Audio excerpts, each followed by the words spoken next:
এই যে সামনে রমজান আসতেছে না, রমজানে সাহারি খাওয়ার সময় ট্রাই করবেন, দোয়া কবুল করবে কে? ওই টাইমে দোয়া কবুল হয়। যার যা লাগে, আল্লাহ ব্যবসা মন্দা, আল্লাহ তুমি ব্যবসা লাভজনক হওয়ার তৌফিক দাও, আল্লাহ তুমি আমারে অনেকদিন ধরে সিঙ্গেল আছি, ডবল করে দাও, কবুল হয়ে যাবে।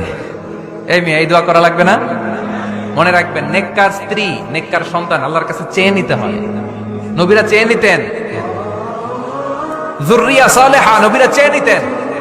আল্লাহ পাসপোর্ট দিয়ে রাখছি, জাপান যাব, আমেরিকা যাব, আল্লাহ ভিসাটা হয় না, আল্লাহ শেষ সাথে চান, কবুল করবে কে? তাহলে একটা টাইম পাইলাম, তাহাজ্জুদের টাইম, ঠিক কিনা? 2 নাম্বার ক্বাবলাল ইফতার, ইফতারের সামনে রেখে দোয়া কবুল হয়। বিশ্বাস হয়? কি সামনে রেখে? সামনে ইফতারি বসে থাকি আমরা, তৃষ্ণায় সারাটা দিন, ছাতি ফেটে যায়, আল্লাহ দেখে, দেখতে দেখতে আল্লাহর একটা সফট কর্নার তৈরি হয়। এটাই সুযোগ কাজে লাগানোর, ঠিক কিনা? মুমিন ঝোপ বজে খুব মারে, সময় মতো কাজ করে, ঠিক কিনা? আল্লাহ তখন ফেরেশতাদেরকে জিজ্ঞেস করে, এই ঘটনা কি? খায় না যে? খায় না কেন? আল্লাহ রোজা রাখছে। এগুলো কি? রোয়াবজা, পেঁয়াজ, আলুর চপ, বেগুনি, মুরগির রান, খায় না। খায় না কেন? ওরা যে ক্ষুধার্ত, আল্লাহ আপনার ভয়ে। তাই কি চায়? আল্লাহ আপনার কাছে ক্ষমা চায়, ক্ষমা চায়, আল্লাহ রহমতের দরিয়ায় জোশ খেলে যায়। আল্লাহ তখন বলে, আমারে দেখছে নাকি ওরা? ফেরেশতারা বলে, না দেখে নাই। আমার জান্নাত জাহান্নাম দেখেছে? না দেখে নাই। আমার না দেখে, জান্নাত জাহান্নাম না দেখে আমার এত ভয় করে। যাও, আজকের এই রোজার বিনিময়ে এখন বান্দা যা চাইবে সব কবুল করে নেব। তাহলে তাহাজ্জুদের সময়, ইফতারের আগে, বাইনাল আযানি ওয়াল ইকামা, আযান ইকামতের মাঝখানে দোয়া কবুল হয়। এটা অনেকে জানে না। ফরিদপুরের ভাইয়েরা মাশাআল্লাহ, যারা জানেন খুব ভালো, আর যারা জানেন না, এখন থেকে আযান ইকামতের মাঝখানের টাইমটা কাজে লাগাবেন। মোবাইলে নোট করে নিয়ে যাবেন কি চাওয়া লাগবে। আমরা বাজার করতে গেলে লিস্ট করে নিয়ে যাই না? আহা, ঘরে যা লাগবে এটার জন্য এত টেনশন, জীবনে কি লাগবে ওটা নিয়ে কোনো টেনশন নাই। লিস্ট করেন। আমার পরীক্ষার জন্য আল্লাহরে বলবো, আমার বিয়ের জন্য আল্লাহরে বলবো, আমার ছেলে মেয়েদের জন্য আল্লাহরে বলবো, ব্যবসার জন্য বলবো। আজান হয়েছে জোহরের সুন্নত পরে বসে আছে, ইমাম সাহেব আসতে দেরি, এরকম হয় না? একামত হয় না, এই টাইমটা অনেকে নষ্ট করে। এই টাইমটা, it's a high time to make দোয়া, দোয়া করার সুবর্ণ সময়। এই সময় দোয়া করলে আপনার দোয়া কবুল করবে কে? খেয়াল রাখবেন ফরিদপুরের ভাইয়েরা, আদ-দুআ লা ইরাদ্দু বাইনাল আযানি ওয়াল ইকামা, আযান ইকামতের মাঝখানে যেই দোয়াটা করা হয় ওই দোয়া আল্লাহ কখনো ফিরিয়ে দেয়। এরপর ফরজ সালাতের পরে দোয়া কবুল হয়, তাসবিহ পড়ার পরে আপনি দোয়া করবেন। সালাতে দোয়া কবুল হয়, সালাতে দোয়া কবুলের 3 জায়গা। একটা হচ্ছে তাকবীরে তাহরিমের পরে আমরা সানা পড়ি না, আমরা তো একটা পড়ি, আল্লাহর হাবিব সুন্নাহ এবং নফল নামাজে আরো পড়তেন সানা, ওই দোয়া কবুল হয়। 2 নম্বর জায়গা, সালাতে সেজদায় পড়ে দোয়া করলে কবুল হয়।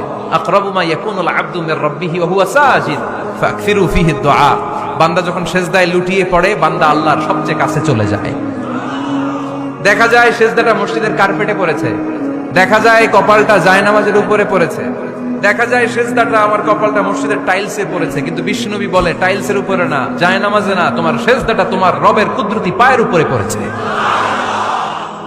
সেজদায় পড়ে দোয়া করেন। সালাম ফিরানোর আগে বিশ্বনবী দোয়া করতেন, লা ইউসাল্লিমান্না আহাদুকুম হাত্তা ইয়াতাআওয়াযা মিন আরবা'a।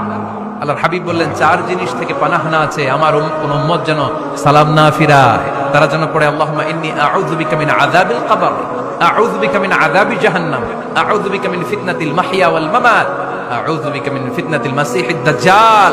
আল্লাহ কবরের আযাব থেকে বাঁচাও, আল্লাহ জাহান্নামের আগুন থেকে বাঁচাও, আল্লাহ জীবন মরণের ফিতনা থেকে বাঁচাও, আল্লাহ দাজ্জালের ফিতনা থেকে বাঁচাও। চিল্লায়ে পড়েন আমিন। সালাম ফিরানোর আগে এই দোয়াগুলো করতে। এরপরে বৃষ্টির নিচে দাঁড়িয়ে দোয়া করলে দোয়া কবুল করে কে? করেন আপনারা? হ্যাঁ, বৃষ্টি পড়লে কি গান লাগায় দেন? বৃষ্টি পরে টাপুর টুপুর, ওই যে পোলাপাইন কয় পায়ে দিয়ে সোনার নুপুর, আঁকা বাঁকা মেঠো পথে কোন রূপসী হেঁটে যায়, আমিও আছি তোমার সাথে, আছে না নাই? বৃষ্টি পড়লে মানুষ গান লাগায় দেয়, হিন্দি সিরিয়াল লাগায় দেয়। নো, বৃষ্টি দেখলে আল্লাহর হাবিব ভয় পেয়ে যেতেন, একবার ঘরে ঢুকতেন আর একবার বেরোতেন। আম্মা জান আয়েশা বলতেন, ভয় পান কেন? আল্লাহর হাবিব বললেন, জানি না এই মেঘ থেকে বজ্রপাত এসে মদিনাটারে জ্বালিয়ে দিবে, নাকি মেঘ থেকে বৃষ্টি এসে মদিনাটারে উর্বর করে দিবে, আমি তো জানি না, ভয় হয়। দোয়া করতেন, আল্লাহুম্মা আসকিনা গাইসান মুগীসান মারিআন মারিআন নাফিআন গায়রা দার আজিলান গায়রা আজিল। আল্লাহ, আপনি উপকারী বৃষ্টি দেন, এমন বৃষ্টি যেটাতে আমাদের রিজিক আছে, গবাদি পশুগুলোর রিজিক আছে, কল্যাণজনক বৃষ্টি দেন, ভালো বৃষ্টি হলে তাড়াতাড়ি দেন, দেরি করেন না কোন। সুবহানাল্লাহ। আবার যখন বৃষ্টি বন্ধের প্রয়োজন হতো আল্লাহর হাবিব দোয়া করতেন, আল্লাহুম্মা হাওয়া আলাইনা ওয়ালা আলাইনা। আল্লাহ মদিনার আশেপাশে বৃষ্টি দেন, মদিনাতে দরকার নাই, মদিনাতে যতটুকু দরকার প্রয়োজন পূরণ হয়ে গিয়েছে। সুবহানাল্লাহ পড়েন। তাহলে ফরিদপুরের ভাইরা বৃষ্টির নিচে দাঁড়ায় কি করবেন মনে থাকবে? কদরের রাতে দোয়া করলে ওই দোয়া আল্লাহ ফিরায় না। লাইলাতুল কদর খায়রুম মিন আলফি শাহর। আম্মা জান আয়েশাকে আল্লাহর হাবিব শিখাই দিলেন, আয়েশা কদরের রাত যদি পাও এই দোয়াটা করো, আল্লাহুম্মা ইন্নাকা আফুউন তুহিব্বুল। পারেন না এটা? আপনারা মুখস্থ করেন নাই?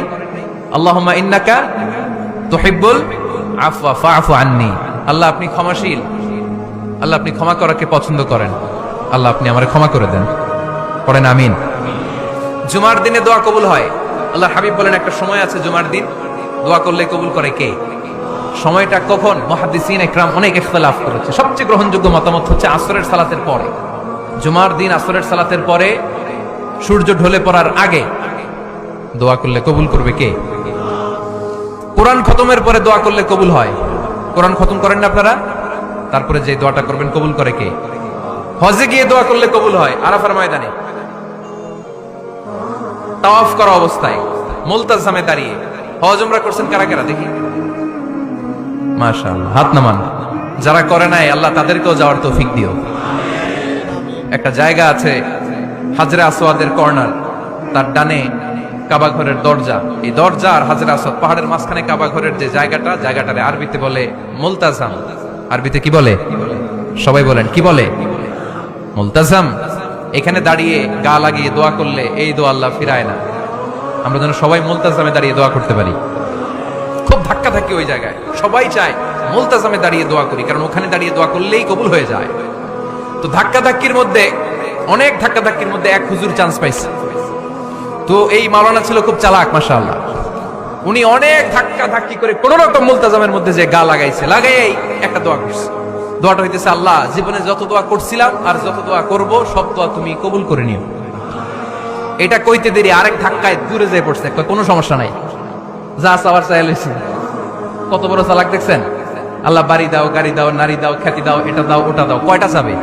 একটা চাইছে। আল্লাহ জীবনে যা চাইছি আর যা চামু সব কবুল করো। বিশ্বাসীরা বোকা হয় না, বিশ্বাসীরা যোগ্য যে কোপ মারে, সময় মতো কাজ করে। আওয়াজ করে বলতে হবে ঠিক কিনা? তাহলে এই সময়গুলো দোয়া করলে কবুল করবে কে? মুসাফিরের দোয়া আল্লাহ ফিরায় না, সফর করলেই দোয়া। মাজলুমের দোয়া আল্লাহ ফিরায় না, কেউ জুলুম করলেই দোয়া। আম্মা আব্বার দোয়া নিলে এই দোয়া আল্লাহ ফিরায় না। আম্মা আব্বার কাছে দোয়া চান তো? গোটা দুনিয়ার সব পীর সাহেব কোরআন খতম করে এইখানে ফু দিছে এই বোতলে, আপনার আম্মা শুধু বিসমিল্লাহ বলে এই বোতলে ফু দিছে, মুহূর্তের মধ্যে আপনার মায়ের দোয়াটা আরো উঠে যাবে। এজন্য আব্বা আম্মার কাছে দোয়া চাবো। রাজি আছেন? দোয়া কবুলের 5টা শর্ত বলে আজকের আলোচনা শেষ। 1 নম্বর শর্ত, ইউর ইনকাম শুড বি হালাল। হারাম খাইয়া দোয়া করলে কবুল হবে না, ঠিক কিনা? কোটি কোটি টাকা কামাইছে, মসজিদ বানাই দিছে, 1000 কোটি টাকা দিয়ে এতিমখানা, কোনো লাভ হইছে? কোনো লাভ হয় নাই। ইন্নাল্লাহা তাইয়্যিব লা ইয়াকবালু ইল্লা তাইয়্যিবা। আল্লাহ পবিত্র, আল্লাহ যেটা গ্রহণ করে ওইটাও হওয়া লাগবে। লা ইয়াকবালু ইল্লা তাইয়্যিবা। হারাম থেকে আল্লাহ কবুল করে না। এক সাহাবী, এক লোক আল্লাহর হাবিবের জামানায় কাবা ঘরের চারদিকে কাঁদতে কাঁদতে, আওয়াজ করবেন না, কাঁদতে কাঁদতে, ঘামতে ঘামতে, দোয়া করতে করতে শেষ। ইয়া রব, ইয়া রব, মাফ করো, মাফ করো। সাহাবীরা দেখে বলে, এর চেয়ে বেশি আমল তো কাউরে করতে দেখলাম না, আজকে তার সব দোয়া কবুল। বিষ্ণু বললেন, তোমরা তাই মনে করো? মাতাআমুহু হারাম, ও যা খায় হারাম খায়। মালবাসুহু হারাম, যেটা গায়ে দেয় হারাম টাকার জামা। মাশরাবুহু হারাম, ও যে শরাব খায় এটা হারাম। আন্না ইউস্তাজাবু লাহু, আল্লাহর কি ঠেকা পড়ছে তার দোয়া কবুল করার? ঠিক কি না? হালাল থেকে সামান্য দান করলে আল্লাহ কবুল করে। হালাল যারা খায় তারা মুস্তাজাবুদ দাওয়া। এই যে বাজারের কুলিওয়ালা, ঠেলাওয়ালা, দিনমজুর, আমার রিকশাওয়ালা ভাইয়েরা, মুস্তাজাবুদ দাওয়া। রিকশাওয়ালার কাছে দোয়া চান, ও মুস্তাজাবুদ দাওয়া। ওরে ধমক দিয়েন না, ও দোয়া করলে আপনার জীবন উজালা করে দিবে কে? আপনার বাড়ির দারোয়ান হতে পারে মুস্তাজাবুদ দাওয়া। কারণ বেতন পায় 5,000, ওর হারাম ঢুকবে কেমনে? যেটা খায় ওইটাই হালাল। এজন্য আপনার ইনকাম হালাল হতে হবে দোয়া কবুলের জন্য। শর্ত নাম্বার 1। শর্ত নাম্বার 2, দোয়া করার সময় দোয়া করতে হবে একজনের কাছে। তিনি কে? আল্লাহর কাছেও কিছুক্ষণ মসজিদে চাইলেন, আবার মাজারে যেও বাবার কাছে চাইলেন, দোয়া একেবারে কবুল। কবুল হবে?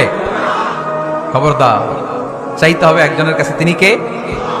3 নাম্বার শর্ত, দোয়া করার সময় ইয়াকিন থাকতে হবে। ইয়াকিন, উদউল্লাহ ওয়া আনতুম মুকিনুনা বিল ইজাবা। এমন ভাবে দোয়া করেন যে আপনি নিশ্চিত আমি যা বলছি আমার আল্লাহ শুনছেন, আমি যা বলছি এ দোয়া আল্লাহ কবুল করবেন, অবশ্যই করবেন। আল্লাহর উপর আস্থা একটু কম না? কম না বেশি? যার আস্থা বেশি তার দোয়া কবুল হওয়ার সম্ভাবনাও বেশি। আপনি যদি সন্দেহে হায় রে দোয়াটা যে করতেছি না জানি কবুল না হয়, ওই দোয়া জীবনেও কবুল হবে। উদউল্লাহ ওয়া আনতুম মুকিনুনা বিল ইজাবা, এমন ভাবে আল্লাহর কাছে চাও যে তুমি নিশ্চিত কবুল হয়ে যাবে। 4 নাম্বার শর্ত, আল্লাহর হাবিবের উপর দুরূদ পড়া। পড়েন সাল্লাল্লাহু আলাইহি ওয়াসাল্লাম। আল্লাহর হাবিবের উপর দুরূদ পড়তে হবে দোয়া শুরুতে, মাঝে কিংবা শেষে। যদি আল্লাহর হাবিবের উপর দুরূদ না পড়েন ওই দোয়া কবুল হবে। কুল্লু দুআইন মাহজুব মাওকুফ বাইনাস সামাই ওয়াল আরদ হাত্তা ইউসাল্লা আলাইয়া। আল্লাহর হাবিব বলেন, জীবনে যত দোয়া করছো আমার উপর দুরূদ না পড়লে আকাশ জমিনের মাঝখানে এটা পেন্ডিং হয়ে থাকে। কি হয়ে থাকে? সবাই বলেন। পেন্ডিং শব্দটা কি আপনাদের কাছে অপরিচিত নাকি? মেসেজ করছেন বন্ধুরে, মোবাইলে টাকা নাই, মেসেজটা কি হয়ে থাকে? পেন্ডিং। তো দোয়া করছেন, দুরূদ পড়েন নাই, পেন্ডিং। আজকে রাত্রে যে ইচ্ছা মতো আল্লাহর হাবিবের উপর দুরূদ পাঠিয়ে দিবেন, যত দোয়া পেন্ডিং হয়ে আছে সব আরশে উঠাই দিবে কে? দোয়া কবুলের সর্বশেষ শর্ত হচ্ছে মুওয়াফাকাতুদ দোয়া বিদাওয়া। দোয়ার সাথে দাওয়া লাগবে। দোয়ার সাথে সবাই বলেন, দোয়ার সাথে কি লাগবে? দাওয়া। দোয়া করলেন, আল্লাহ পরীক্ষায় ফার্স্ট হওয়ার তৌফিক দান করো, লেখাপড়ার সাথে কোনো খবর নাই, একেবারে ফার্স্ট হয়ে যাবেন। অনেক সময় মাহফিল শেষে অনেক বাবারা কলম নিয়ে আসে আমার কাছে। আমি বললাম, ঘটনা কি? কলম হাদিয়া দিবেন নাকি? না হুজুর। তো কি? বলে এটা পড়ায় দেন। পড়াই দেবো মানে? আমার ছেলের পরীক্ষা, আপনার এই ফু দেওয়া কলম দিয়ে পরীক্ষা দিলে গোল্ডেন এ প্লাস, আমি কই পড়াশোনা না করলে ডবল জিরো। ঠিক কিনা? আগে পড়াশোনা করতে হবে, তারপর দোয়া চাইলে ওই দোয়ায় কাজ হবে। ঠিক কিনা? এটাই ইসলাম। অসুস্থ, আপনি যদি শুধু দোয়া চান সুস্থ হবেন? চিকিৎসা করা সুন্নাহ। যে রোগ হয়েছে ওই রোগের চিকিৎসা নেওয়া কি সুন্নাহ। আল্লাহর হাবিব অসুস্থ হলে চিকিৎসা নিতেন। হাতে একবার বিচ্ছু কামড় দিল আল্লাহর হাবিবের আঙ্গুলে, তিনি রেগে গেলেন, ব্যথা পেলেন, আর বিচ্ছুরে বললেন, আরে বিচ্ছু, মানুষও চিনোস না, নবীও চিনোস না, কোথায় কামড় দিতে হবে এটাও জানোস না। কিন্তু কামড় যখন দিয়ে ফেলতে বিশ্বনবী ব্যথা পাচ্ছেন। বিশ্বনবী সূরা ইখলাস পড়ে ফাতিহা পড়ে ফু দিতে লাগলেন, আর আম্মাজান আয়েশাকে বললেন লবণের পানি গরম দিয়ে ঢালতে থাকো। আম্মাজান আয়েশা লবণের পানি আনলেন। লবণের গরম পানির ভেতরে সোডিয়াম ক্লোরাইড আছে, ন্যাচারাল পেইন কিলার, ব্যথা নাশ করে। আম্মাজান আয়েশা গড়গড় করে লবণের পানি ঢালতে লাগলেন। আল্লাহর হাবিব কোরআন পড়ে ফু দিতে লাগলেন। পানি ঢালা শেষ, গড়গড় করে লবণের পানি ঢালা শেষ, বিশ্বনবীর দোয়া পড়া শেষ, এর মধ্যে আঙ্গুলের ব্যথাও শেষ। কারণ দুইটার সমন্বয় হয়েছে, দোয়াও আছে দাওয়াও